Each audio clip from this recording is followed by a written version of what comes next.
श्री शिवाय नमस्तुभ्यम। दोस्तों, जैसा कि आप सबको पता है कि कार्तिक का महीना चल रहा है। आप पूज्य गुरुदेव की बहुत सारी कथाओं में कार्तिक मास की 10वीं तिथि के बहुत सारे उपायों की बात की गई है।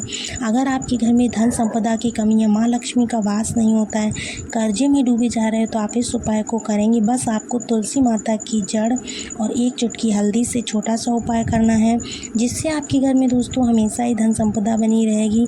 ठीक है ना। बहुत छोटा सा, बहुत प्यारा सा उपाय है। समझने की पूरी कोशिश करिएगा। आप सभी के घर में तुलसी माता का पौधा तो ज़रूरी होगा। जब सभी लोग पूजा करते हैं तो सभी के यहाँ पर तुलसी माता का पौधा तो होना ही है। इसके बाद में आपको करना क्या, तुलसी माता के पौधे के पास में जाना होगा। इसके बाद में आपको पास में जाने के बाद हमें पहले दो चीज़ों को लेना होगा। वो दो चीज़ें कौन सी हैं? पहली चीज़ है आपको अक्षत यानी चावल लेना होगा। दूसरी चीज़ है आपको हल्दी लेनी होगी। ठीक है ना। दोनों चीज़ें आपको ले लेनी है। लेने के बाद आपको हल्दी जो है कैसे टाइप की लेनी है, तो आपको हल्दी लेनी होगी खड़ी वाली हल्दी। जो आपकी खड़ी वाली होती है वो ले सकते हैं, या फिर पिसी वाली भी ले सकते हैं, कोई सी भी ले लीजिए। उसको आपको भिगो लेना है छोटी सी कटोरी में, यानी कि उसका हमें टीका लगाना है, इसलिए हमें हल्दी का प्रयोग करना होता है।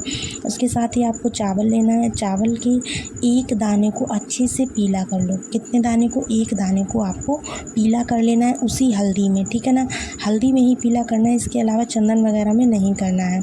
घर में जहाँ पे भी तुलसी माता का पौधा हो, चाहे वह गमले में लगा हो या फिर ज़मीन में लगा हो, थोड़ा सा जो गमले में लगा हो तो आपको क्या करना है, उस गमले में ही इस उपाय को करना। अगर ज़मीन पर लगा हुआ है तो ज़मीन पर करना। जो एक चावल का दाना लिया हुआ है, सबसे पहला काम क्या करेंगे, तुलसी माता की जड़ में उस चावल के दाने को डाल देंगे। ठीक है ना।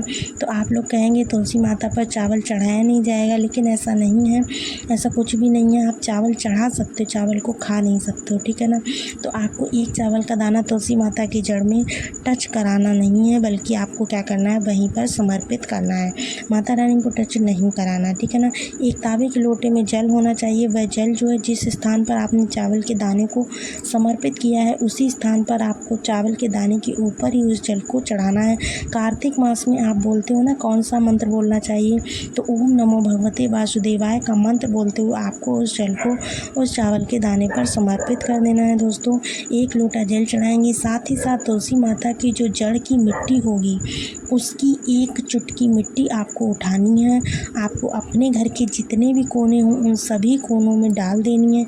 इससे हमारे घर में जो माँ लक्ष्मी का आगमन होना है वो होना स्टार्ट हो जाएगा। जो भी निगेटिविटी है, नकारात्मक ऊर्जा है, वो हमारे घर से बाहर की ओर चली जाएगी। दोस्तों, ध्यान रखिएगा, आपके पास में अब जब आप जड़ मतलब जड़ की जो मिट्टी है उसको घर में छींट दो, तो आपके पास में एक और खड़ी हल्दी होगी। उसका क्या करना है, मिट्टी छींटने के बाद अब उस खड़ी हल्दी को उठाना है और माता तुलसी की जड़ में समर्पित कर देना है। पहले से समर्पित नहीं करना है, इसको बाद में ही समर्पित करना है। ये उपाय आप 10वीं तिथि, एकादशी तिथि या द्वादशी तिथि, तीनों ही विशेष तिथियां हैं, इन तिथियों में से किसी भी तिथि पर कर सकते हैं। दोस्तों, इस उपाय को ज़रूर करिएगा। बहुत छोटा, बहुत ही प्यारा सा उपाय है। मिलते हैं अगले वीडियो में। तब तक के लिए श्री शिवाय नमस्तुभ्यम। हर हर महादेव। राधे राधे।